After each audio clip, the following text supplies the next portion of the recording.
तीखत अयाहिनं प्याहिनं करेमि वन्दामि नमसामि सकारेमि सम्मानेमि कल्याण मंगलं देव्यं चेयं पजवासाय मथे वन्दामि तीखत अयाहिनं प्याहिनं करेमि वन्दामि नमसामि सकारेमि सम्मानेमि कल्याण मंगलं देव्यं चेयं पजवासाय मथे वन्दामि तीखत अयाहिनं करेमि वन्दामि नमसामि सकारेमि सम्मानेमि कल्याणं मंगलं देव्यं चेयं मथे वन्दामि नमो नमो अरिहन्ताणं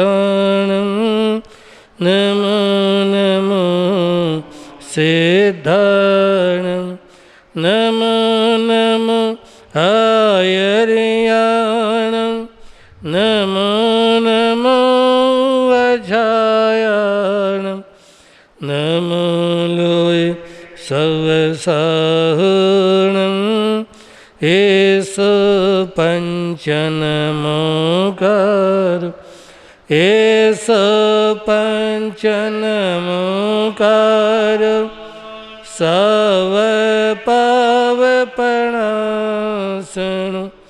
मङ्गलानं च सर्वेषां परमं हवै मङ्गलं मङ्गलानं च सर्वेषां परमं हवै मङ्गलम्।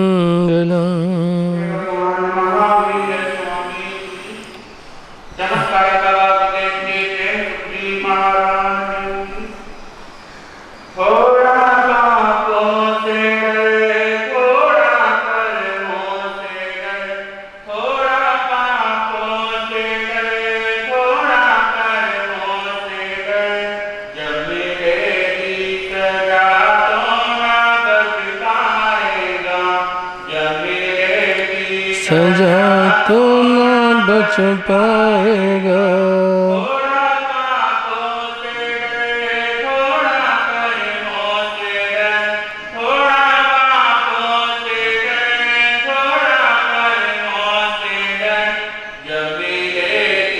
सजा तो न बच पाएगा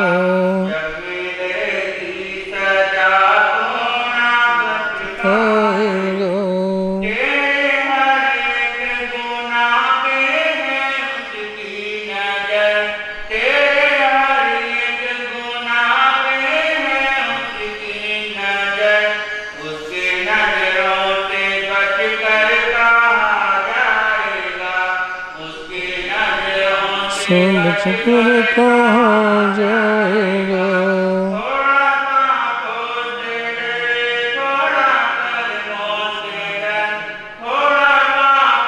से डर थोड़ा कर्मों से डर कौन पाएगा तो न बच पाएगा।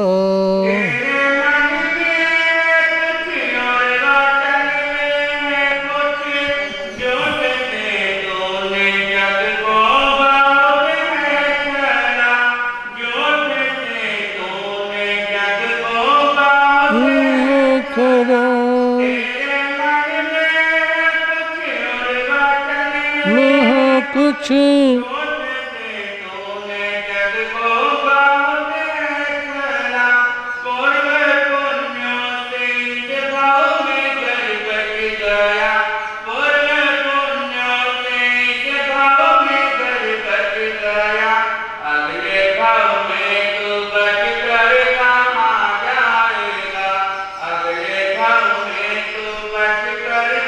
हो जाएगा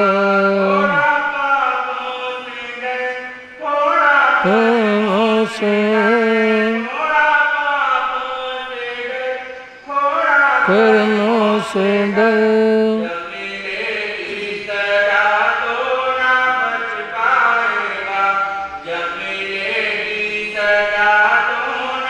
बच पाएगा।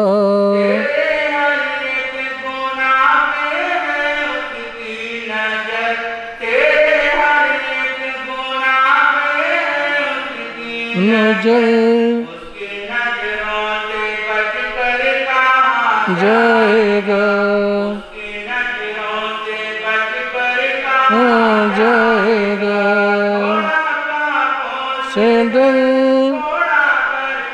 से डर कर्मों से डर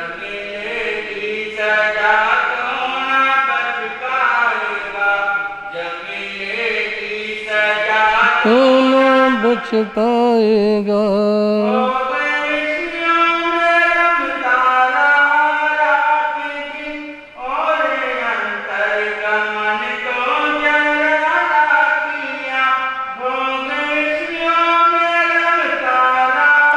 रातों दिन किया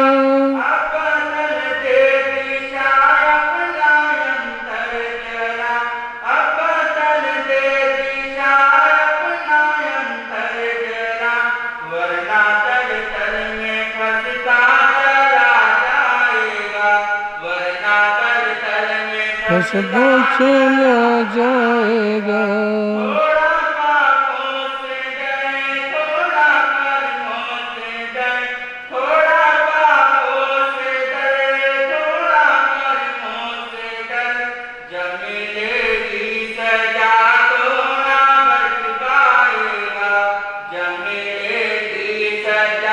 तो न बच पाएगा।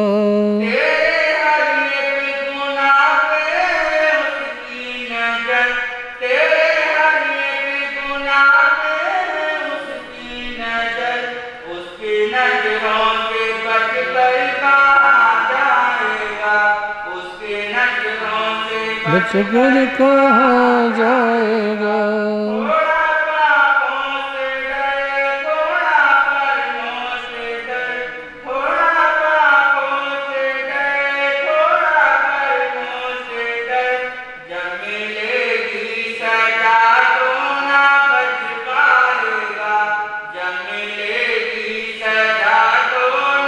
बच पाएगा।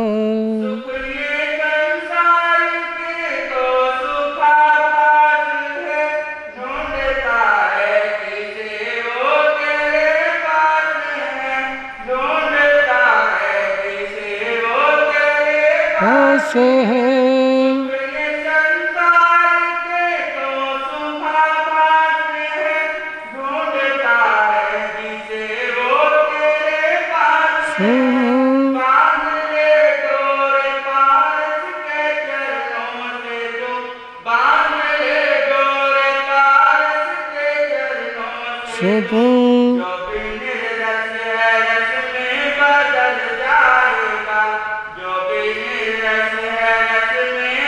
हो जाएगा।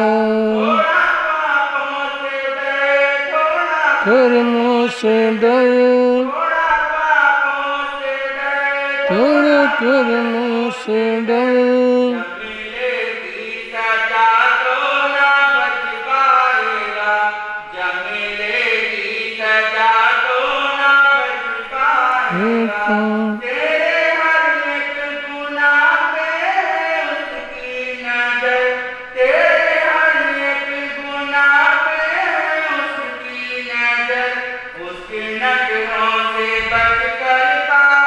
जाएगा। कहाँ जाएगा।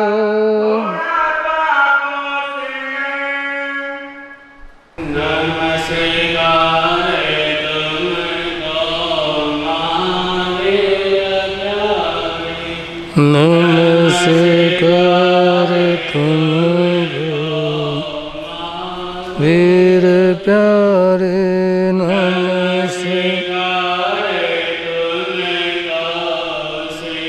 भरत दुलारे नमस्कार। सिद्धार्थ दुलारे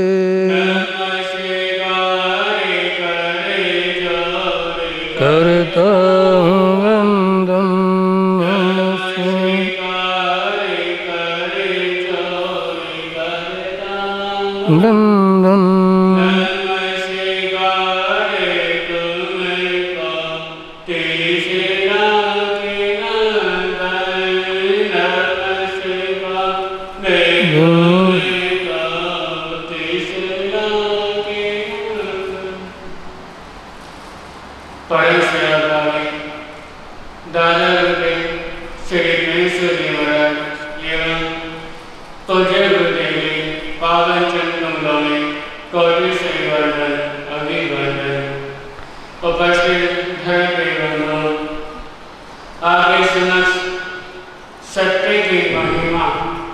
इसके विषय विचार उसे पर भरेंगे एक अपने सुने अमीर का बनेगा भाग की बोले पढ़े से भागे दादा गए से सजने महाराज की बड़े मान से महामेगा मेरा प्रणाम तेरी महिमा बड़े महान महिमा बड़े महान महावीर को मेरा हो प्रणाम महिमा बड़े महान महिमा बड़े महान दीन दयालु सकल जहान महिमा बड़े महान महिमा बड़े महान दीन दयालु सकल जहान महिमा बड़े महान महिमा बड़े महान। जय हो साधु जीवन की जय हो साधु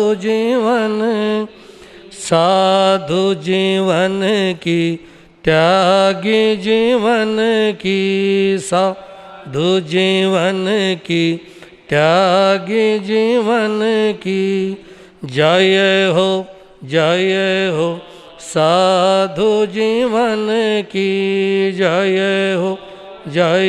हो साधु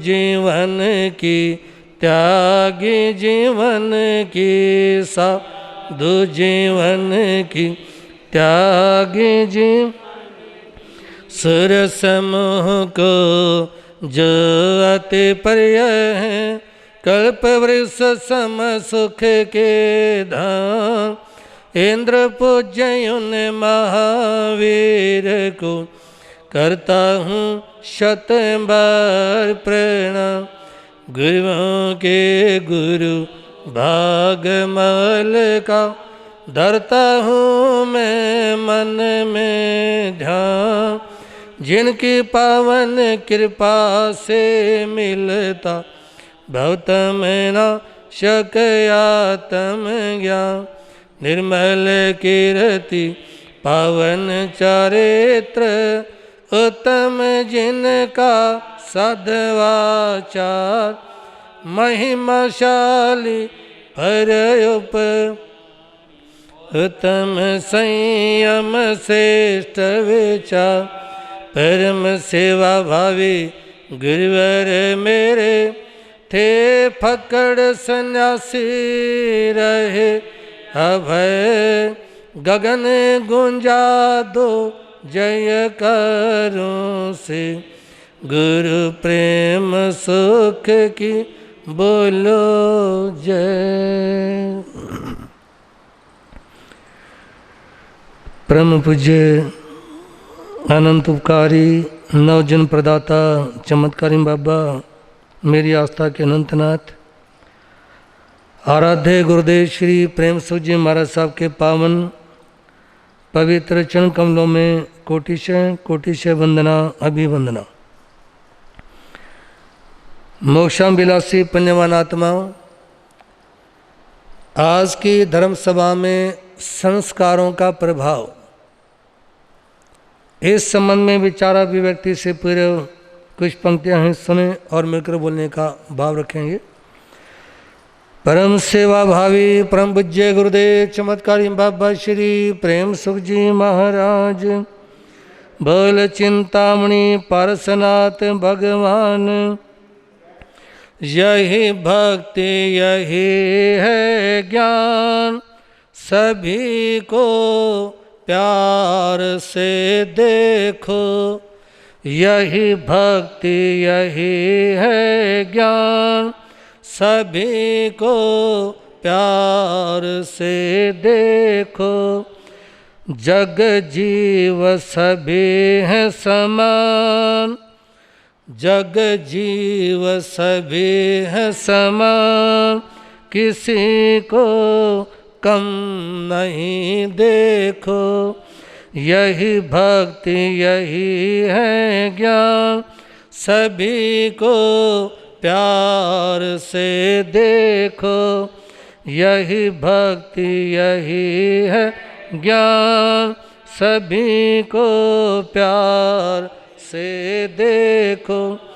बड़े प्यार से मिलना जग में सब जीवों से प्यारे, बड़े प्यार से मिलना जग में सब जीवों से प्यारे, न जाने किस वेश में बाबा मिल जाए त्रिशला दुलारे, न जाने किस वेश में भैया मिल जाए त्रिशला दुलारे, मत करो किसी का अपमान, मत करो किसी का अपमान, किसी को कम नहीं देखो, यही भक्ति यही है ज्ञान, सभी को प्यार से दे। बोलो यही भक्ति यही है ज्ञान, सभी को प्यार से। जग जीव सभी है समान, किसी को कम नहीं देखो, जग जीव सभी है समान, किसी को कम नहीं दे, यही भक्ति यही है ज्ञान, सभी को प्यार से देखो, यही भक्ति यही है ज्ञान, सभी को प्यार से। तिरस्कार करना बहुत सरल है, मुश्किल है आदर करना, तिरस्कार करना बहुत सरल है, मुश्किल है आदर करना, बेकदरी हो जिस जगह पर कदम वहाँ नहीं रखना, बेकदरी हो जिस जगह पर कदम वहाँ नहीं रखना, तेरे पूरे हों अरमान, तेरे पूरे हों अरमान, किसी को कम नहीं देखो, यही भक्ति यही है ज्ञान, सभी को प्यार से देखो, यही भक्ति यही है ज्ञान, सभी को प्यार से दे। जग जीव सभी है समान, किसी को कम नहीं देखो, जग जीव सभी है समान, किसी को कम नहीं। वही व्यवहार करो सबके संग, जो तुमको पसंद हो प्यारे, वही व्यवहार करो सबके संग, जो तुमको पसंद हो प्यारे। उपेंद्र मुनि की शिक्षा मानो, हो जाए वारे न्यारे, यही वीर प्रभु फरमान, यही वीर प्रभु फरमान, किसी को कम नहीं देखो। यही भक्ति यही है ज्ञान, सभी को प्यार से देखो। यही भक्ति यही है ज्ञान, सभी को प्यार से देखो। जग जीव सभी हैं समान, किसी को कम नहीं देखो। जग जीव सभी हैं समान, किसी को कम नहीं देखो। यही भक्ति यही है ज्ञान, सभी को प्यार से देखो। यही भक्ति यही है ज्ञान, सभी को प्यार से देखो। मोक्षाभिलाषी पुण्यवान आत्मा, सबसे बड़ी भक्ति और सम्यक ज्ञान इसी में है। अपने दिल से, अपने मन से सभी तरह का भेदभाव, राग द्वेष इत्यादि निकाल दिया जाए। क्योंकि जब तक आत्मा में राग द्वेष है, जब तक आत्मा में भेदभाव इत्यादि हैं, जब तक व्यक्ति किसी को ऊंचा और किसी को नीचा मानता रहता है, उस समय तक उसके जीवन का कल्याण और उत्थान नहीं हो सकता। बिठा लो भाई, आराम से बैठो।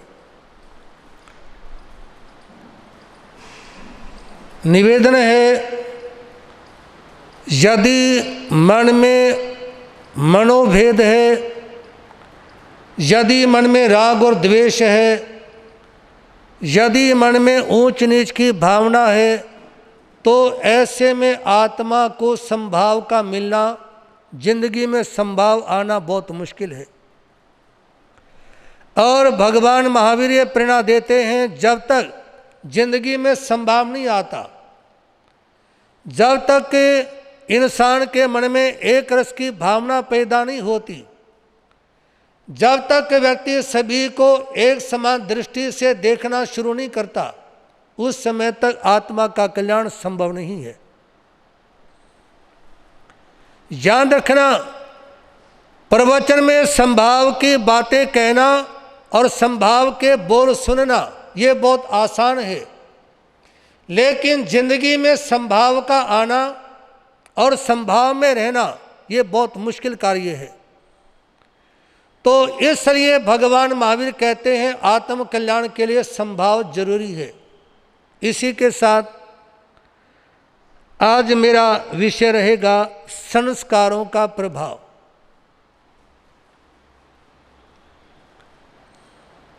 संस्कार कहते हैं व्यक्ति के स्वभाव को। जैसे नींव का कड़वापन ये उसका संस्कार है, जैसे मिश्री की मधुरता ये मिश्री का संस्कार है, पानी की शीतलता ये पानी का संस्कार है, पानी को गर्म कर दिया जाए तो आग से नीचे उतारने के बाद में पुण्य वैसा ही हो जाता है, क्योंकि उसका संस्कार, उसका स्वभाव ऐसा है। इसी तरह से मिश्री अपने संस्कार को नहीं छोड़ती, वैसे ही व्यक्ति के संस्कार भी जल्दी से छूटते नहीं। कहते हैं वस्त्रों का मैल साबुन से साफ होता है, बर्तनों का मैल खटाई से, और जीवन का निर्माण होता है सुसंस्कारों से। यदि आप चाहते हैं बर्तन साफ हो जाए तो वो साफ होता है खटाई से, यदि वस्त्रों को साफ करना चाहते हो तो साफ होते हैं साबुन से, और यदि जीवन को विशुद्ध करना चाहते हो तो जीवन विशुद्ध होता है सुसंस्कारों से। याद रखना, जैसे बीज से फसल पैदा होती है और फसल से बीज पैदा होते हैं, वैसे ही संस्कारों से सुंदर आचरण पैदा होता है और सुंदर आचरण से इंसान में संस्कार पैदा होते हैं। यदि व्यक्ति सुसंस्कारी नहीं है तो उसका आचरण सुंदर नहीं हो सकता, और यदि किसी का आचरण सुंदर नहीं है तो उसके भीतर में संस्कार अच्छे नहीं हो सकते। इसलिए यदि अच्छे संस्कार चाहते हो तो आचरण को ठीक कर लो, और यदि आचरण को ठीक करना चाहते हो तो संस्कार ठीक करने होंगे। निवेदन है, आचरण से अगली पीढ़ी में भी संस्कार आते हैं। संस्कार स्वयं भी पैदा होते हैं, संस्कार दिए भी जाते हैं। संस्कार इस जन्म के भी होते हैं, संस्कार पूर्व जन्म के भी होते हैं, संस्कार संगति के भी होते हैं, संस्कार वातावरण के भी होते हैं, संस्कार माहौल के भी होते हैं। तो इसलिए किसी एक बात को लेकर के किसी को दोष ना दे दिया जाए। कई बार लोग कह देते हैं कि जैसे माता पिता होंगे वैसी औलाद होगी, लेकिन ये बात 100% सत्य नहीं है। कई बार माता पिता का आचरण बहुत सुंदर होता है, संतान ठीक नहीं होती।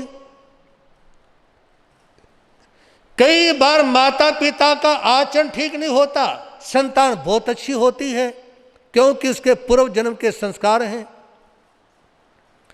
तो इसलिए निवेदन करना चाहूँगा आपके सामने कि आप किसी भी व्यक्ति को, किसी व्यक्ति के जीवन को, किसी व्यक्ति के व्यवहार को देखकर एकदम तुरंत अनुमान लगाने के बजाय समझने में थोड़ा सा टाइम लें।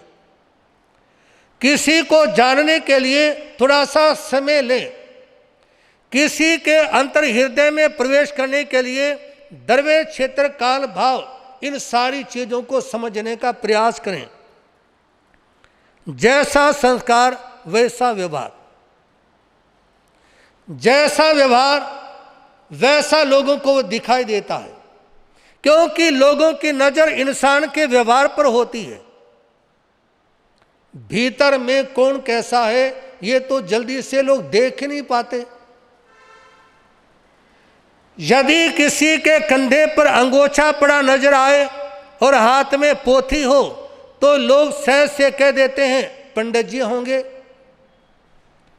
यदि किसी व्यक्ति ने जूतों की दुकान कर रखी है तो लोग सोच लेते हैं ये मतलब चर्मकार होगा, चमार होगा, क्योंकि जूतों का काम है।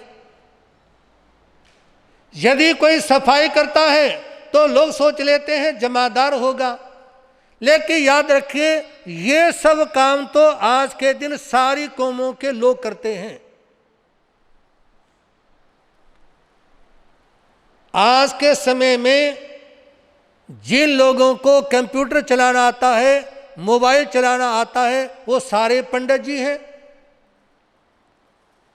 1 मिनट में लोग अपनी जन्मपत्री मोबाइल के ऊपर खोल करके रख देते हैं। पंडितों की जरूरत ही नहीं है।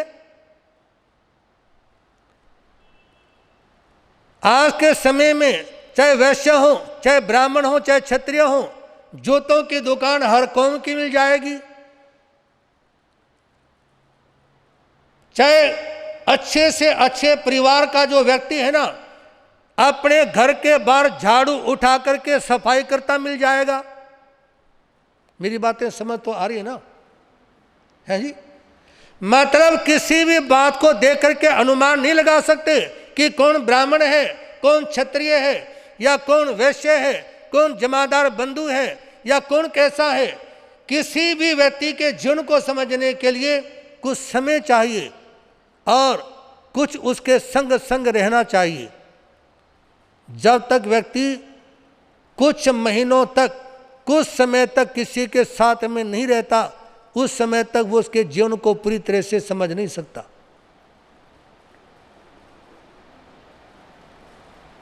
हो सकता है आप लोग जिस परिवार में रहते हो, जिस समाज में रहते हो, समाज में रहते रहते अनेक वर्ष हो गए, परिवार में रहते रहते आपकी जितनी जिंदगी उतना समय व्यतीत हो गया, लेकिन संभव है फिर भी परिवार के सारे मेंबरों की सोच को ना समझ पाए हो, फिर भी समाज के हर व्यक्ति की नब्ज को आप नहीं पकड़ पाए हो, क्योंकि जल्दी से किसी व्यक्ति का समझना आसान नहीं होता। इसलिए कहा जाता है जैसे संस्कार वैसा व्यवहार, और उसके लिए निवेदन करना चाहूँगा, सबसे पहली बात संस्कारों का समय। यदि कोई व्यक्ति अपनी औलाद में संस्कार डालना चाहता है तो उसका समय कौन सा है? आप लोगों से पूछ रहा हूं मैं। संस्कार डालने का सर्वोत्तम समय है जब जीव अपनी माता के गर्भ में होता है। कहां पर होता है? जब गर्भ में होता है तो संस्कार उस समय डाले जाते हैं। याद रखिए, पैदा होने के बाद, गर्भ से बाहर आने के बाद, इस धरती पर आने के बाद, लोगों की दृष्टि के सामने आने के बाद तो शिक्षा दी जाती है, संस्कार नहीं दे सकते।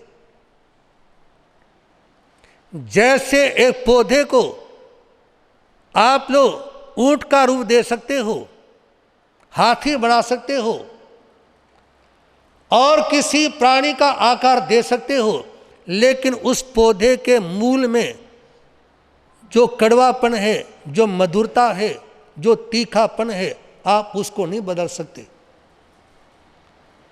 आप मिर्ची को मीठा नहीं बना सकते, आप गन्ने को कड़वा नहीं बना सकते, आप नीम के अंदर मधुरता पैदा नहीं कर सकते, क्योंकि वो उनके संस्कार हैं, वो जा नहीं सकते। व्यवहार में किसी को बदलने का प्रयास किया जाता है, शिक्षा के द्वारा बदलने की कोशिश की जाती है। संस्कार दिए जाते हैं गर्भ में और शिक्षा दी जाती है पैदा होने के बाद या विद्यालय में। तो इसलिए संस्कारों का समय जब जीव गर्भ में आता है उस समय होता है। जैसे कोरा कागज है, उसके ऊपर चाहे जैसी शाही से लिख लो, काली शाही से लिख लो, लाल से लिख लो, नीली शाही से लिख लो। इसी तरह से एक मिट्टी है, उससे मिट्टी को आप लोग किसी भी बर्तन का रूप दे सकते हो। बड़ा घड़ा बना सकते हो, सुराही बना सकते हो, कोई और बर्तन बना सकते हो।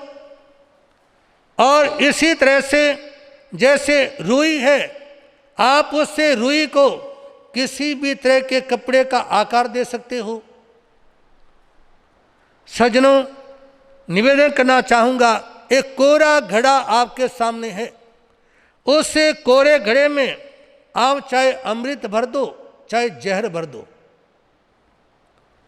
चाहे उस समय कनक भर दो, चाहे उस समय कबाड़ भर दो, उस समय चाहे आप लोग शराब भर दो और चाहे उस समय गुड़ रख दो। जो भी चीज रखेंगे ना, उस घड़े को उसी नाम से बुलाया जाने लगेगा। शराब का घड़ा, गुड़ का घड़ा, मतलब चीज रखने मात्र से उस चीज का नाम वैसा ही पड़ जाता है।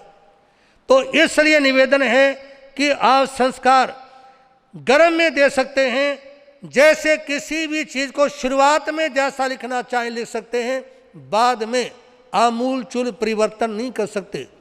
इसको अपने जहन में उतार लें। संस्कारों की महिमा,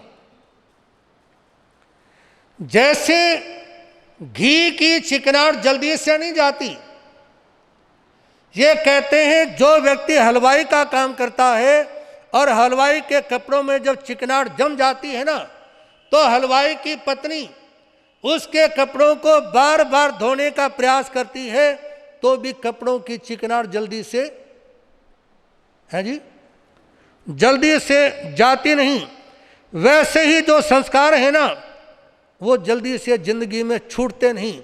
माता पिता उसको बार बार कितना समझाने का प्रयास करें, लेकिन जो संस्कार गर्भ में आ गए उनका असर तो जिंदगी में रहता है।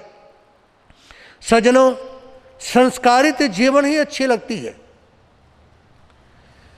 यदि रुई को संस्कारित करके कपड़ा बना दिया और उससे कपड़े का यदि सूट बना दिया तो कितना अच्छा लगता है पहनने के बाद में।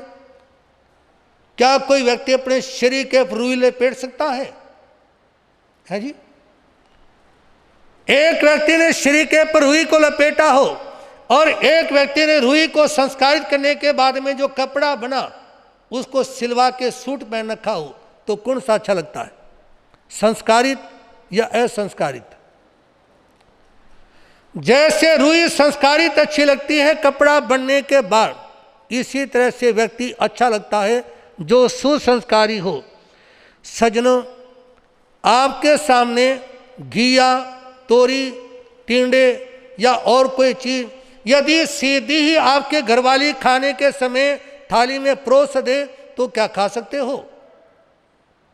बोलो ना।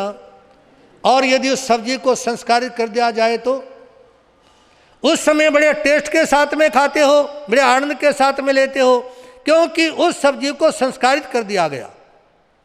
यदि वो संस्कारित ना होती तो आपको वो स्वाद नहीं देती। और इसी तरह से आप लोग भी अपने जीवन को संस्कारित करने का प्रयास करेंगे। संस्कार प्रदान करने में सबसे महत्वपूर्ण स्थान होता है माँ का। ये कहते हैं कि 1000 अध्यापक और एक जन्म देने वाली माँ, ये दोनों एक समान होती है। एक माँ जो बच्चे को शिक्षा संस्कार दे सकती है ना, 1000 अध्यापक भी अपने उस बच्चे को वो नहीं दे सकते जो माँ दे सकती है। तो इसलिए जिंदगी में माँ का बड़ा महत्व होता है। ने मातु परम दैवतम, मतलब जो बच्चे के लिए माँ कर सकती है ना, वो दैविक शक्तियां भी नहीं कर सकती। एक माँ अपने बच्चे को संत भी बना सकती है और चोर भी बना सकती है। माँ अपने बच्चे को बहुत कुछ दे सकती है और माँ अपने संतान को बर्बाद भी कर सकती है। ये कहते हैं ग्रह, नक्षत्र और सितारों को जन्म देने वाली तो चारों दिशाएं हैं, लेकिन सूर्य को जन्म देने वाली एकमात्र पूर्व दिशा है। ग्रह आप चारों दिशा में दे सकते हैं, नक्षत्रों को चारों दिशा में दे सकते हैं, सितारों को चारों दिशाओं में उगते देख सकते हैं, लेकिन सूर्य को यदि उदित होते हुए देखना है तो कहाँ नजर आएगा? पूर्व दिशा में। इसी तरह से सामान्य संतान को जन्म देने वाली तो हजारों नारियां हैं, लाखों करोड़ों ऐसी औरत हैं जो अपनी कुक्षी से संतान को जन्म देती हैं, लेकिन तीर्थंकरों को जन्म देने वाली तो है जी, तीर्थंकरों को जन्म देने वाली तो कोई कोई माता होती है। संस्कार ये कई तरह के होते हैं। एक होते हैं प्रदत्त संस्कार, मतलब जो संस्कार दिए जाते हैं और प्रदत्त संस्कारों की रक्षा करें। मान लो एक माँ ने अपने गर्भ में आने वाली संतान को संस्कार दिए, उन संस्कारों की रक्षा उसको पैदा करने के बाद भी करनी होगी। जैसे आपने अपने घर में कुछ गमले लगाए या अपने घर के पार्क में कुछ पौधे इत्यादि लगाए, घास इत्यादि लगाई, जैसे समय समय पर उन गमलों को पानी देना होता है, धूप देनी होती है, उनको काटना छाटना होता है, जैसे घास की कटाई करते हो अपने पार्क को सुंदर बनाए रखने के लिए, उन गमलों को सुंदर बनाए रखने के लिए, इसी तरह से गर्भ में जिस संतान को संस्कार दिए, पैदा होने के बाद भी उसका ध्यान रखना होगा। कुछ लोग ये कह देते हैं अपने बच्चों को, मान लो किसी के पास में व्यापार अच्छा है पैसा बहुत है, व्यस्त जिंदगी है, तो बच्चों को कह देते हैं कि जहाँ तूने पढ़ना हो, जहाँ ट्यूशन लगवाना हो, मैं तेरे को पैसा दे सकता हूँ। आप किसी अच्छे से अच्छे कोचिंग सेंटर पे पढ़ सकते हो, लेकिन मैं समय नहीं दे सकता। तो ऐसे में बच्चे को यदि कोचिंग सेंटर में उस शिक्षा मिलने के साथ माहौल नहीं मिला तो फिर क्या करेंगे आप लोग? वहाँ जो अन्य 20, 30, 50, 100 बच्चे पढ़ने के लिए आए हुए हैं, यदि उनमें कुछ आवारा बच्चे आ गए, कुछ चारित्रहीन बच्चे वहाँ पर आते हैं, कुछ ऐसे बच्चे जिनके सोचने का तरीका, बोलने का तरीका, चलने का तरीका ठीक नहीं है, और उन बच्चों की संगति का असर बच्चे पर हो गया तो क्या होगा? वो बच्चा आपको जब बहुत ज़्यादा पढ़ लिख जाएगा तो ये कहेगा कि आपने हमारे ऊपर पैसा खर्च किया, आप हमारे से जब जरूरत पड़े तो पैसा ले सकते हो, आपने हमारे लिए समय नहीं निकाला, इसलिए हमारे पास भी आपके लिए कोई समय, हम आपको समय नहीं दे सकते क्योंकि आपने हमारे को समय नहीं दिया। तो इसलिए बच्चे को संस्कार देने होते हैं, जब वो पढ़ता है तब भी संभालने पड़ते हैं संस्कार। और कहना चाहूँगा, जब तक किसी के माता पिता जीवित हैं, गुरु जीवित हैं, तब तक माता पिता की, गुरु की अपनी जिम्मेवारी, अपना कर्तव्य कभी खत्म नहीं होता। उनको सारा जिंदगी अपने कर्तव्य का पालन करना होता है। बच्चे पैदा कर देना कोई बड़ी बात नहीं, किसी को दीक्षा दे देना यह कोई बड़ी बात नहीं होती, लेकिन आगे अपने को संभालना और अपने साथ के मेंबरों को संभालना ये बहुत बड़ी बात होती है। तो इसलिए संस्कारों से मतलब ये है कि आप मतलब इन प्रदत्त संस्कारों में जैसे माली एक बगीचे की देखभाल करता है, इसी तरह से आप भी बच्चों की देखभाल करें। संस्कारों के अनेक भेद हैं। एक होते हैं उनमें पूर्व जन्म के संस्कार। कौन से?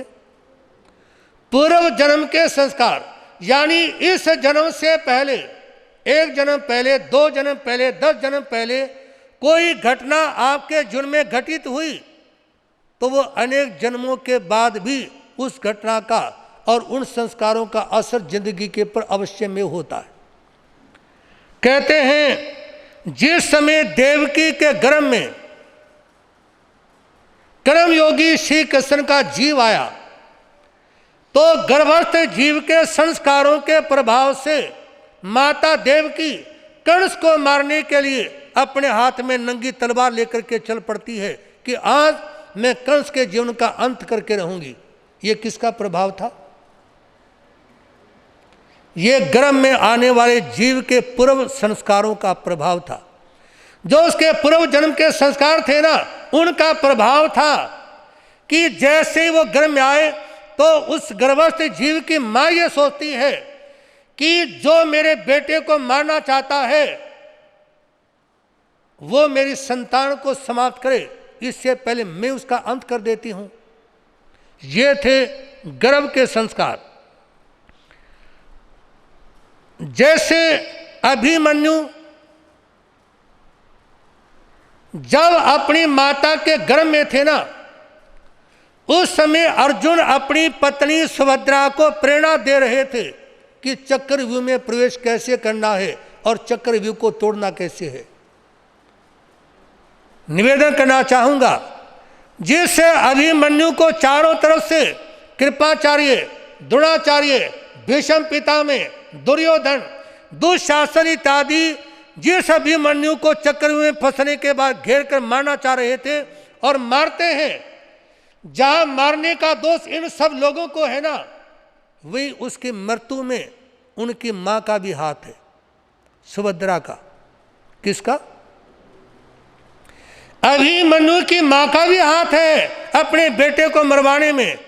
आप कहेंगे वो तो वहां उपस्थित ही नहीं थी। वो इसलिए, यदि सुभद्रा इस बात को सुन लेती अर्जुन से कि चक्रव्यूह में प्रवेश करना तो सुन लिया, उस चक्रव्यूह को तोड़ना कैसे है उसको भेद करके बाहर कैसे निकलना है, यदि ये सारा प्रसंग सुन लेती तो अभिमन्यु सैकड़ों हजारों दुश्मनों को हताहत करने के बाद चक्रव्यूह का भेदन करके बाहर निकला था।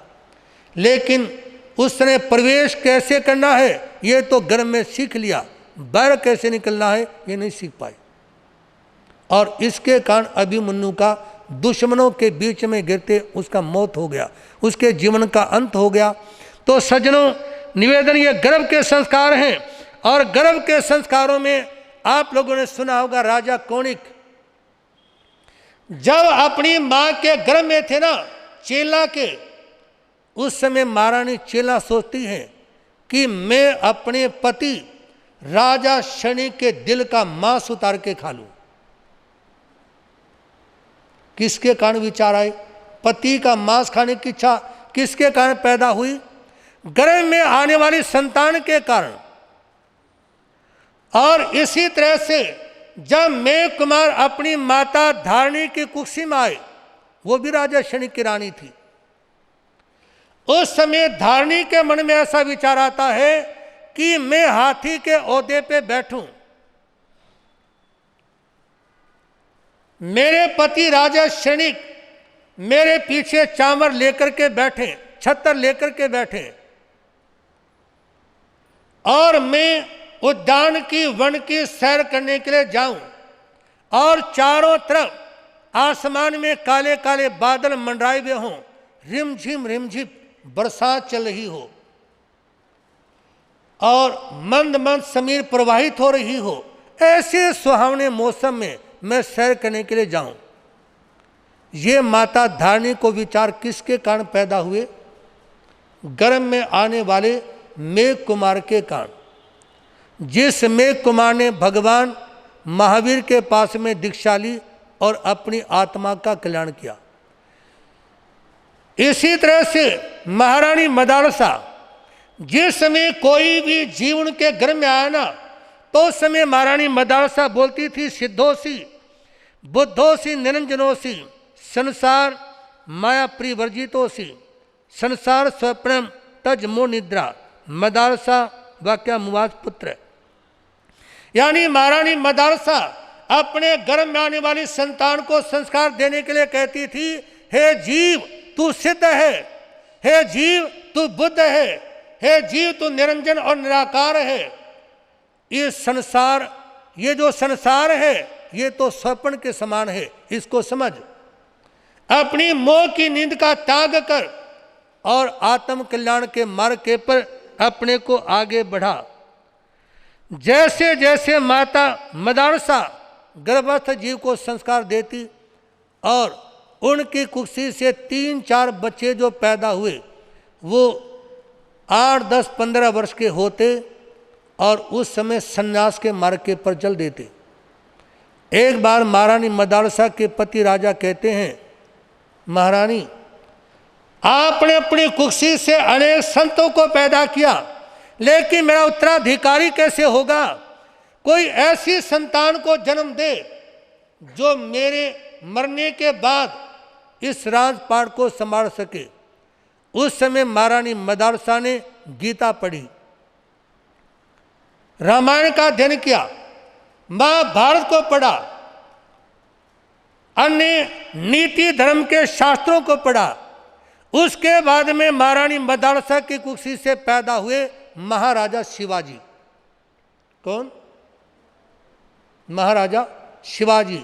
और आज स्कूलों में महाराजा शिवाजी का प्रसंग बच्चों को बहुत विशेष तौर के पर पढ़ाया जाता है, और ये प्रेरणा दी जाती है कि यदि तुम दानवीर नहीं बन सकते, यदि तुम भक्ति नहीं कर सकते, तो महाराजा शिवाजी जैसी संतान तो बन सकते हो, और जिससे अपने परिवार को, अपने समाज को, अपने देश को क्या देना चाहिए उस तरीके से अपने जीवन को तो ढाल सकते हो ना। तो निवेदन है सज्जनों, ये सब हैं गर्भ के संस्कार। और निवेदन करना चाहूँगा, माता पिता के शरीर नहीं देते, चरित्र भी प्रदान करते हैं। समझ नहीं आई होगी बात। माता पिता वो नहीं जिन्होंने केवल शरीर दिया, अपितु माता पिता वो हैं जिन्होंने शरीर देने के साथ साथ उनको चारित्र भी दिया। चारित्र आप लोगों ने गत रविवार को सुना था, मतलब चाल चलन, अच्छा व्यवहार, जवान के पर सुंदर शब्द और जीवन जीने का सुंदर तरीका, इसको बोलते हैं चारित्र।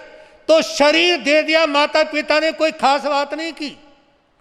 शरीर तो एक सुअरी और कुकरी भी देती है, यानी पिल्ले भी जन्म लेते हैं, मेमने भी जन्म लेते हैं, चूजे भी जन्म लेते हैं। लेकिन इस तरह का शरीर यदि माता पिता ने दे दिया तो कोई बड़ी बात नहीं की। बड़ी बात यह है कि माता पिता शरीर देने के साथ साथ क्या दें? चारित्र भी दें, सुंदर संस्कार भी दें। सज्जनों, कहना चाहूंगा आपके सामने, राजमहलों में भी दुराचारी पैदा हो सकते हैं संस्कारों के अभाव में, जैसे रावण, जैसे दुर्योधन, जैसे कंस, जैसे गोशालक इत्यादि। और जंगलों में भी योद्धा पैदा हो सकते हैं, जैसे हनुमान, जैसे लव, जैसे कुश। अंतर कहां पड़ता है? गर्भ के संस्कारों के कारण। गर्भ के संस्कारों के कारण एक संतान दुराचारी बन जाती है और एक संतान सदाचारी बन जाती है। गर्भ के संस्कारों के कारण एक दुर्योधन बन गया, संस्कारों के कारण एक अर्जुन बन गया, संस्कारों के कारण एक रावण बन गया, एक राम बन गया, संस्कारों के कारण एक कृष्ण बन गया और एक कंस बन गया, संस्कारों के कारण एक गोशालक बन गया और एक गौतम और महावीर बन गया, संस्कारों के कारण। तो निवेदन करना चाहूँगा, इस संसार में और इस संस्कृति को सुधारने में जितनी जिम्मेवारी पुरुष की होती है ना, उससे सैकड़ों गुणी ज़्यादा जिम्मेवारी नारी की होती है, माता बहनों की होती है। क्योंकि संस्कार माँ दे सकती है, पिता नहीं। एक बार एक बच्चे ने रोना शुरू कर दिया। जब बच्चे ने रोना शुरू किया तो उस समय घरवाला कहता है घरवाली को, अरे बात सुनो, इसको चुप कराओ। तो उस समय घरवाली कहती है, मैं क्या क्या करूं? खाना बनाऊं, कपड़े धोऊं, सफाई करूं, क्या क्या करूं मैं? अरे तुम भी तो बच्चे को चुप कर सकते हो,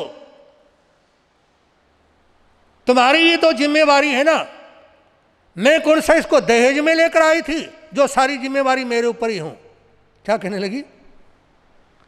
मैं को इसको दहेज में लेकर आई थी जो सारी मेरी ही जिम्मेवारी हो।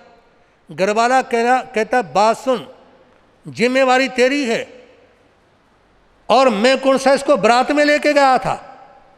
क्या बोलता है? मैं कौन सा इसको बारात में लेकर गया था? ये है व्यक्ति की समझ। जिम्मेवारी तो दोनों की है, माता की भी और है जी पिता की भी। यदि समझते हैं तो जिम्मेवारी दोनों की है, और नहीं समझते तो याद रखना, इस संसार के सारे नियम, संसार की सारी मर्यादाएं उन लोगों पर लागू होती हैं जो किसी बात को समझते हैं या समझना चाहते हैं। जो किसी बात को नहीं समझते या समझना नहीं चाहते, उनकी कोई जिम्मेवारी नहीं, उनकी कोई मजबूरी नहीं, उनके लिए कोई नियम नहीं, उनके लिए कोई मर्यादा नहीं, उनके लिए कोई चीज़ किसी तरह का महत्व नहीं रखती, जो अपनी जिम्मेवारी को समझना नहीं चाहते। क्योंकि ये तो व्यक्ति की समझ की बात है। सज्जनों, निवेदन करना चाहूँगा आप लोगों के सामने, प्रासंगिक संस्कार, कुछ संस्कार ऐसे होते हैं जो वातावरण से आते हैं। जो संस्कार ना तो माता ने दिए, ना पिता ने दिए, ना उसको मतलब पूर्व जन्म के वो रहे। कुछ संस्कार ऐसे होते हैं जो वातावरण से मिलते हैं, प्रसंगों से मिलते हैं। जैसे एक माँ की कुक्षी से 2 बच्चे पैदा हुए, और उनको जैसे जैसे दोस्त मिले ना, जैसे दोस्त मिले, एक चोर बन गया, एक संत बन गया, है जी। जो अच्छी संगति में बैठा वो संत बन गया, और जो कुसंगति में बैठा वो चोर बन गया। और आज के समय में वातावरण, आज के समय में संगति, आज के समय का जो माहौल है वो आप सबके पास में है, इस समय भी सबके पास में होगा। किसी की ऊपर वाली जेब में, किसी की नीचे वाली जेब में। कौन सी चीज? कौन सी चीज? मोबाइल। और ये माहौल देता है, अच्छे से अच्छा तो क्या देगा, लेकिन बुरे से बुरा माहौल जरूर देता है। अच्छा भी देता है जो लेना चाहे, लेकिन इसके माध्यम से लोग बुराई ज्यादा अपनाते हैं और अच्छाई को स्वीकार कम करते हैं, क्योंकि ये मोबाइल नहीं, ये संसार है। क्या है? मोबाइल नहीं, ये क्या है? ये संसार है। और इस संसार में आप अच्छाई भी दे सकते हो और बुराई भी दे सकते हो, लेकिन संसार में अच्छाई को देखने वाले गिने चुने लोग मिलेंगे और बुराई को देखने वाले असंख्यात लोग होते हैं। बुराई को देखने वाले असंख्यात, जिनको गिना ना जा सके, ऐसे लाखों करोड़ों लोग होते हैं जो बुराई को ग्रहण करते हैं। देखने वाले अच्छाई को नहीं देखते, बुराई को बहुत जल्दी देखते हैं। अच्छाई कब देखते हैं? नीरज जी, विनोद जी, अच्छाई को कब देखते हैं लोग? आप लोगों को 2 संडे पिछले से पिछले संडे में कहा था, अच्छाई कब देखते हैं? व्यक्ति के मरने के बाद। अच्छाई कब देखते हैं? जब किसी की मृत्यु हो जाती है ना, मरने के बाद उसके गुण दिखाई देते हैं, और जब तक व्यक्ति जीवित रहता है तब तक उसके अवगुण नजर आते हैं, गुण नजर नहीं आते। तो इसलिए आप लोगों के अच्छे गुणों को देखने का भाव रखेंगे। 2 तोते एक मां ने पैदा किए, एक साथ पैदा हुए। एक तोते को ले गए संत, दूसरे को ले गए डाकू चोर। जिस तोते को संत लेकर के गए, वो तोता किसी भी मार्ग से आने जाने वाले पथिक को देखता है ना, तो उसको देखते ही बोलता है, स्वागतम, सुस्वागतम, अतिथि देवो भव। स्वागत है, सुस्वागत है, आने वाला अतिथि देवताओं के तुल्य है, सम्मान करिए। और जिस तोते को डाकू चोर लेकर के गए, वो किसी भी आने जाने वाले पथिक को देख करके बोलता है, लुट्टेताम वध्यताम, इससे पहले लूट लो और लूटने के बाद इसको मार दो। लूट लो मार दो, लूट लो मार दो, उसकी जबान के प्रिय शब्द है। ये किसका प्रभाव था? माहौल का, संगति का। जैसे माहौल में रहा, जैसी संगति में रहा, जैसे लोगों के साथ बैठा, वैसा ही वातावरण रहता है। यदि किसी का बेटा कपड़े के व्यापारी का दोस्त बन गया, वो हमेशा ये कहेगा, ये ड्रेस अच्छी लगती है, ये अच्छी नहीं लगती। और किसी का बेटा यदि सब्जी वाले का दोस्त बन गया, तो ये कहेगा कि आज आलू के रेट 40 रुपये किलो हो गए और टमाटर 80 रुपये किलो हो गए, प्याज के रेट दोबारा से फिर बढ़ने शुरू हो गए। ये सारी बातें सब्जी वाले का बेटा बोलेगा, क्योंकि सारा दिन और घर में वो यही बातें सुनता है और यही बातें वो बोलने लग जाता है। और यदि किसी के घर में उसके किसी के दादा दादी, मम्मी पापा सामयिक संबरित आदि करते हैं, तो बच्चा भी यही बोलेगा कि आज मैंने सवेरे माला फेरी थी, आज मैंने समाई की थी, या आज मैं महाराज जी के पास प्रवचन में जाके बैठूंगा। माहौल का असर पड़ता है। और कुछ होते हैं अनुचित संस्कार, मतलब गलत आदतें, ये व्यक्ति को सिखाई नहीं जाती, ये तो व्यक्ति जल्दी से अपने आप ही सीख जाता है। और ये अनुचित संस्कार कैसे पड़ते हैं? जैसे दिए तले अंधेरा, दिया जब जलता है उसके नीचे अंधेरा और होता है और चारों तरफ बाकी रोशनी होती है। तो ऐसे अनुचित संस्कार कैसे पड़ते हैं? मान लो घर में माता पिता तो हैं, लेकिन माता पिता ने बच्चे को प्रेरणा भी दी, उसको समझाया भी, लेकिन माता पिता ने बच्चे के सामने अपने आचरण को ठीक नहीं रखा, तो वहां बच्चे में कौन से संस्कार आएंगे? अनुचित संस्कार। उसका व्यवहार गलत होता चला जाएगा। और आज तो ऐसे लोगों की भरमार है जो ये सोचते हैं कि हम पति पत्नी हैं, लेकिन वो ये नहीं सोचते कि तुम पति पत्नी होते तो हो, लेकिन यदि तुम्हारे बच्चे बैठे हैं, तुम्हारे माता पिता बैठे हैं, तुम्हारे पोता पोती वहाँ पर बैठे हैं, तो उनके सामने तुम्हारे को कैसे पेश आना चाहिए। तुम्हारी कोई हरकत, तुम्हारा कोई देखने का तरीका, तुम्हारी कोई हलचल ऐसा तो नहीं कि बच्चे की जिंदगी को बर्बाद कर दे, बच्चे के जुड़ को समाप्ति ही कर डाले। इसलिए आज के माहौल में जो लोग ये चाहते हैं ना कि हम अपने बच्चे को सुंदर संस्कार दें, अच्छी आदतों में डालें, तो उनको हर कदम फूंक करके रखना होगा, हर कदम सोच समझ करके चलना होगा। याद रखना, आपके हर कदम के पर लोगों की नजर है,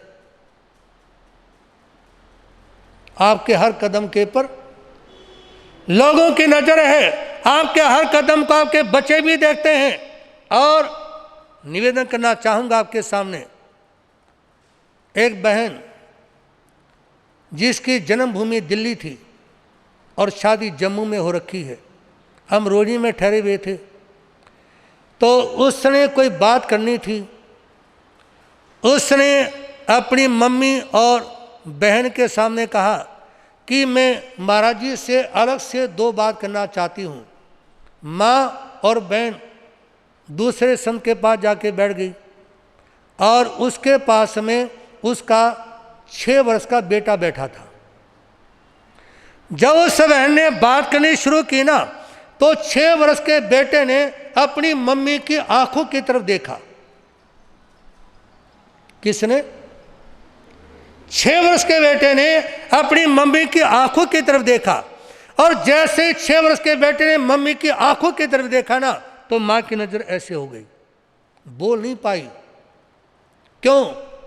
क्योंकि उसको ये महसूस हुआ होगा, ये एहसास हुआ होगा कि बच्चा मेरे चेहरे को देख करके सब कुछ पढ़ गया है, सब कुछ समझ गया है कि मेरी मम्मी अपने करियर के बारे में या अपने भविष्य के बारे में क्या पूछना चाहती है और इसका जीवन कैसा है। एक रोज आपके सामने कहा था ना कि आज के समय में मां के गर्भ से केवल बच्चे पैदा नहीं होते, अपितु बच्चे के रूप में कंप्यूटर पैदा होते हैं। क्या पैदा होते हैं? मोबाइल पैदा होते हैं। वो सारी चीजें बच्चे के पास में पहले से हैं। जो आप लोग आजकल सीखने के प्रयास में लगे हुए हो ना, वो सारा बच्चे ने पहले घर में सीख लिया। बस वो बता इसलिए नहीं पाता कि अभी बोलना नहीं सीखा, बता इसलिए नहीं पाता कि आपसे डरता है, बता इसलिए नहीं पाता कि अभी वो अपने पैरों पर खड़ा नहीं हुआ। जब वो बोलने लग जाएगा, जब वो पैरों पर खड़ा हो जाएगा, जब वो समर्थ हो जाएगा ना, तो आपको सारी बातें अच्छी तरह सुना देगा। सारी बातें हैं जी, अच्छी तरह से सुना देगा कि आप क्या हो और आपने क्या किया, आपको क्या करना चाहिए था, हमारे सामने कैसे आपको जीना चाहिए था। एक लड़के ने हमारे सामने, जब हम सोनीपत में थे, कहा कि महाराज, मैं जब आज के अपने जीवन को देखता हूं और अपने बचपन को याद करता हूं, तो बचपन की बातें याद करने के बाद मेरे को महसूस होता है कि मेरे माता पिता की आदतों ने, हमारे माता पिता के चरित्र ने, हमारे माता पिता के चाल चलन ने, हमारे माता पिता के अव्यवहारिक जीवन ने हमारी जिंदगी को बर्बाद कर दिया। यदि वो जब हम छोटे थे अपने आचरण को ठीक रखते, अपने व्यवहार को ठीक रखते, तो आज हमारी जिंदगी बर्बाद ना होती। गुड़गांव चातुर्मास में एक बच्चा जो 5 वर्ष का था, अभी वो मेरे ख्याल से UKG में आया होगा, तो उससे पूछा और कैसे हो। उस बच्चे के मम्मी पापा आपस में लड़ते बहुत थे। उस बच्चे ने जो भी UKG में है कहता महाराज क्या बताऊं मैं आपके सामने, हाजिर जवाब था, बहुत योग्य बच्चा था। कहा कि मैं अपने करियर के लिए कुछ करना चाहता हूं, लेकिन जैसे ही पढ़ने के लिए बैठता हूं ना, कभी मम्मी की आवाज़ आती है, कभी पापा की आवाज़ आती है, और वो देखते ही देखते जब लड़ने लग जाते हैं ना, तो मेरा ध्यान उनकी हरकतों में चला जाता है, पढ़ाई से हट जाता है।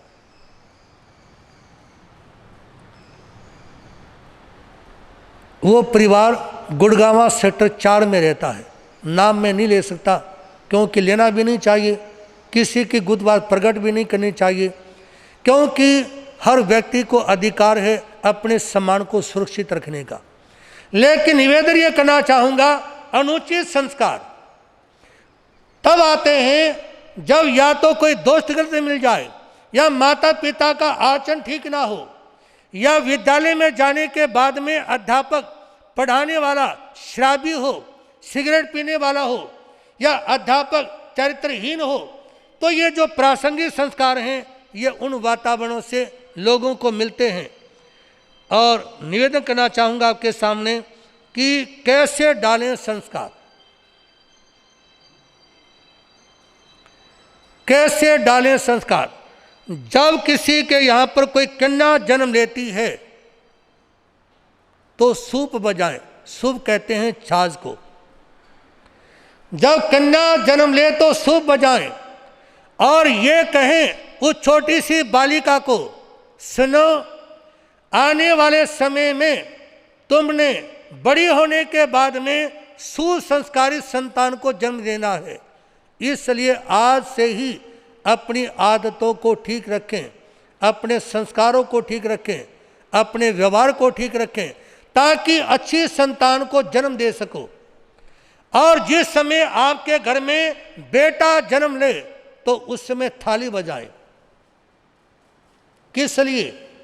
जब आप थाली बजाएंगे तो थाली बजने की आवाज चारों दिशा में जाती है, और थाली बजाते हुए बेटे को कहें कि तुमने इतना योग्य बनना है, इतना लायक बनना है, इतना सदाचारी बनना है कि तुम्हारे संस्कारों की सुगंध, तुम्हारे यश और कीर्ति की सुगंध चारों दिशा में जाए। इसलिए बेटा तुम लायक बनना, तुम योग्य बनना, सुसंस्कारी बनना। तो इसलिए बच्चे के बेटे के पैदा होने पर थाली बजाई जाए। एक बहन अपने बच्चे को अक्सर कहा करती कि बेटा तुम महाराज जी के पास में जाओ, स्थानक में दर्शन करके आओ, प्रवचन सुनने के लिए जाओ, मंदिर में दर्शन करके आओ। और वो सुनता नहीं था। एक दिन माँ ने बहुत प्यार से और फटकार से प्यार भी दिया और प्रेशर भी दिया और बेटे को समझाया। समझाने के बाद में जब वो स्थानक में गया ना, तो स्थानक में जाने के बाद में उसने पहले तो प्रसाद लिया जो बट रहा था, उसके बाद में किसी के चमचमाते बाटा कंपनी के नए जूते थे, वो उठाए और वहाँ से क्या हो गया है जी, फटाफट निकल लिया। और जैसे ही वो बाटा कंपनी के चमचमाते जूते उठा के घर पहुँचाना, घर जाने के बाद में कहता, माँ तुम रोज़ कहा करती थी मैं आज स्थानक में जा आया हूँ। माँ तुम रोज़ कहा करती थी, इसलिए मैं आज स्थानक में जा आया हूँ। और वहाँ कर्मचारी से लड़ झगड़ कर प्रसाद भी खाकर आया हूँ। माँ कर्मचारी से लड़ झगड़ कर प्रसाद भी खाकर आया हूँ। माँ मैं आज समझा स्थानक में जाने का फायदा है। माँ मैं आज समझा स्थानक में जाने का फायदा है, क्योंकि बाटा कंपनी के ये देखो चमचमाते जूते उठा कर लाया हूँ, बाटा कंपनी के ये चमचमाते जूते उठा कर लाया हूँ। सज्जनों, कहना चाहूँगा, जननी जने तो भक्त जन, या दाता या शूर, नहीं तो जननी बांझ रहे काहे गवावे नूर। महापुरुष कहते हैं नारी को कि यदि तुम अपनी कोख से किसी को पैदा करना चाहते हो, या तो किसी दानवीर को पैदा करो, या किसी शूरवीर को पैदा करो, या किसी धर्मवीर को पैदा करो, और यदि योग्य संतान को जन्म नहीं दे सकती ना, इससे तो तुम्हारा बांझ रहने में फायदा है। क्योंकि यदि तुम संतान देती रहोगी तो उससे तुम्हारे चेहरे का नूर खत्म होता चला जाएगा, तुम शरीर से खत्म होती चली जाओगी और तुम्हारे को मिलेगा भी कुछ नहीं। तो सज्जनों, योग्य संतान जहाँ पर जन्म लेती है ना, तो वहाँ पर जीवन कुछ और ही होता है। निवेदन करना चाहूँगा आपके सामने, हमारा भिवानी में चातुर्मास था और वहाँ शंकराचार्य भी भिवानी में अपने कार्यक्रम के लिए आए हुए थे। तो एक दिन सामूहिक प्रवचन रखा गया जैन स्थानक में भिवानी के अंदर। तो शंकराचार्य ने उस रोज नारी के बारे में कुछ विचार रखे।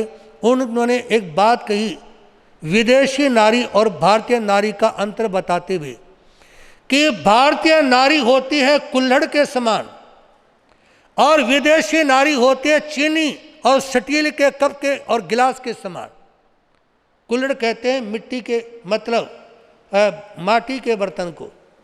पहले जब कहीं भी रिश्तेदारी, बारात इत्यादि जाती थी ना, जो मिट्टी का कप होता था ना, और जो पजेबे में पकाने के बाद में धोकर उसके अंदर चाय दी जाती थी, उसका स्वाद अलग होता था। और वो कुल्हड़ के एक बार प्रयोग होता है। कितनी बार है जी? मिट्टी का जो कुल्हड़ है वो एक बार प्रयोग होता है।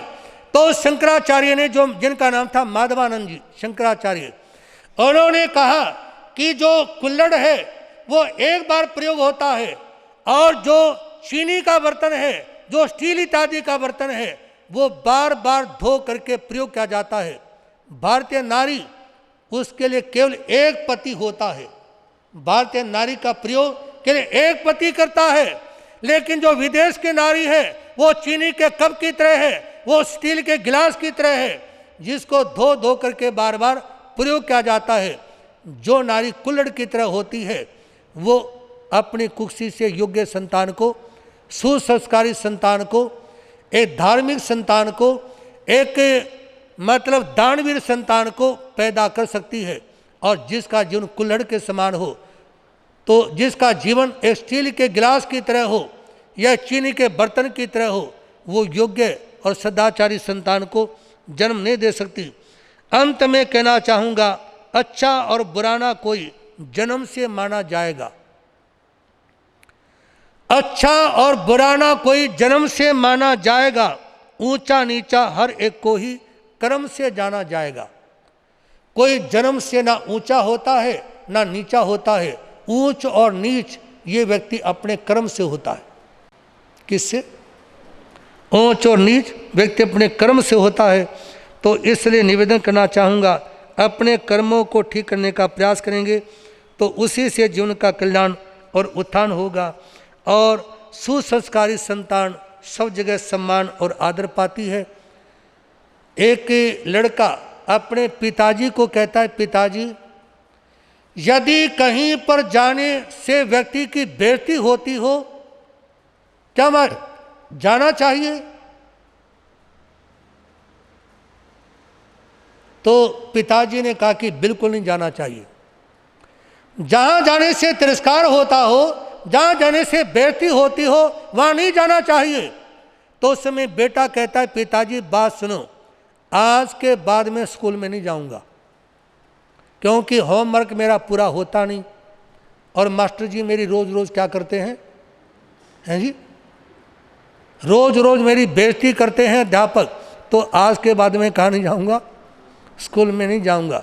वो बच्चे की बात तो अलग है, लेकिन योग्य लोगों को समझना चाहिए कि किसी के घर जाना है तो बिना बुलाए मत जाओ। और वहाँ जाओ जहाँ सम्मान होता है, क्योंकि तिरस्कारपूर्ण जिंदगी कोई ज़िंदगी नहीं होती। और इसी के साथ अपन 10 मिनट का दान करेंगे। उसके लिए दान करने के लिए आप लोग तैयार होंगे।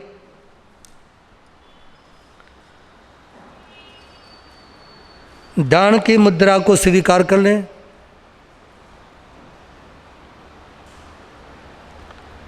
उल्टा हाथ नाभि के नीचे, सज्जा हाथ उल्टे हाथ के ऊपर, रीढ़ की हड्डी सीधी, कोमलता के साथ आंखें बंद कर लें। आंखें बंद कर लें। आंख बंद कर लो, हथेली नहीं रखनी, आंखें बंद कर लो।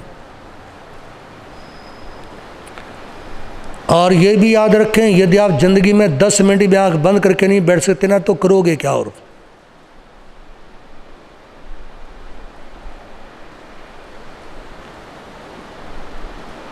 मेरे साथ प्रतिज्ञा दोहराएंगे। मैं चित्त शुद्धि के लिए दान में प्रवेश करता हूँ। निंद्रा तंद्रा से दूर रहूँगा, जागरूक रहूँगा। समय पूरा होने पर वापस लौट आऊँगा। मैं चित्त शुद्धि के लिए दान में प्रवेश करता हूँ। निंद्रा तंद्रा से दूर रहूँगा, जागरूक रहूँगा। समय पूरा होने पर वापस लौट आऊँगा। शांत, कोई प्रतिक्रिया नहीं, बिल्कुल पत्थर की प्रतिमा की भांति अडोल अकम निष्कंप हो जाएं। प्रारंभ में 9 बार महाप्राण साधना करेंगे। जीव का अगला हिस्सा ऊपर की ओर, ओठ बंद, नाक से ओम का उच्चारण 9 बार।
शांत,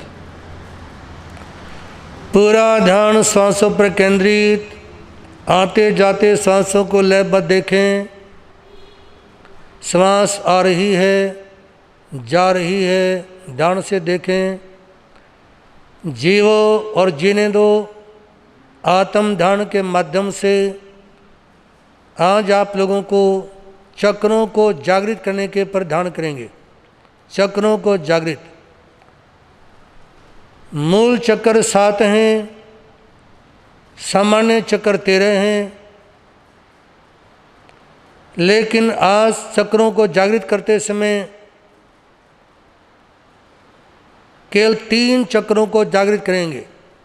अंतर यात्रा करने का भाव रखेंगे। मूलाधार चक्र,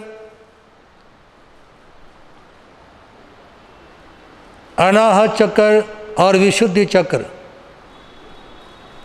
इन चक्रों को जागृत करने के लिए, अपने आप को शक्ति से भरपूर करने के लिए अपना पूरा ध्यान मूलाधार चक्र पर लाएंगे।